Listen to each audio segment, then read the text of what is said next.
I didn't proclaim martial law alone.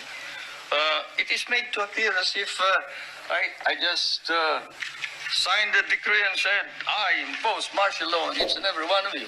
No. I asked the legislature to please pass a law proclaiming martial law because there was anarchy in the country. Now, let me say this. The opposition was strong, and they were members of the Security Council, and somehow they adopted a resolution which required that there be a unanimous vote for the armed forces to be able to move. And therefore, the armed forces was immobilized. At the same time, I asked the opposition party to come and join me in a coalition government. I offered one half of the cabinet. And of course, they laughed at me and said, why should we join you? We're going to take over the government.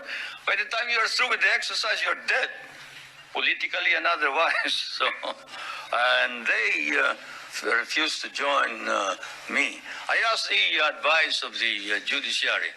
I asked the Supreme Court justices, the Court of Appeals justices, and the members of the private sector. And all of them told me there's only one man who can proclaim martial law, and that is the president. And you are it. You are the only one who can proclaim martial law.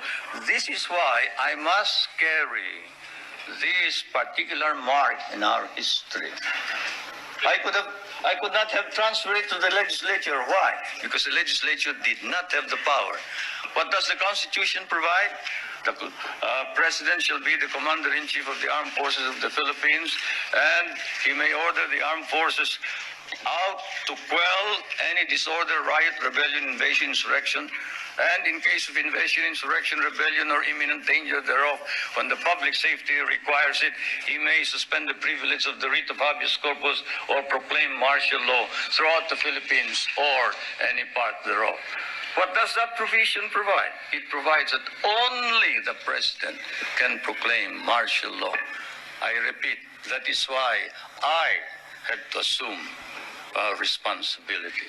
And I am not one for shirking duty.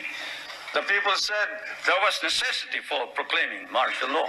And the people said, you are the only official who can proclaim martial law. So I proclaim martial law. And I sincerely believed that it was necessary to proclaim martial law to install order and stability because there was complete anarchy throughout the country at the time.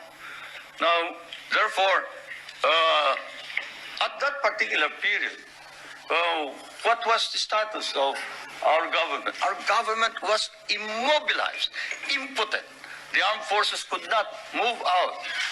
The industry was not at all in any way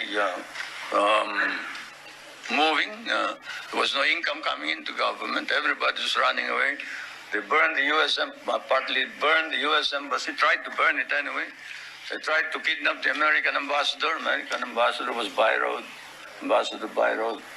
And they tried to kidnap our foreign minister Romulo, whom you just saw today. And I told him, you better disappear because I will not ransom you.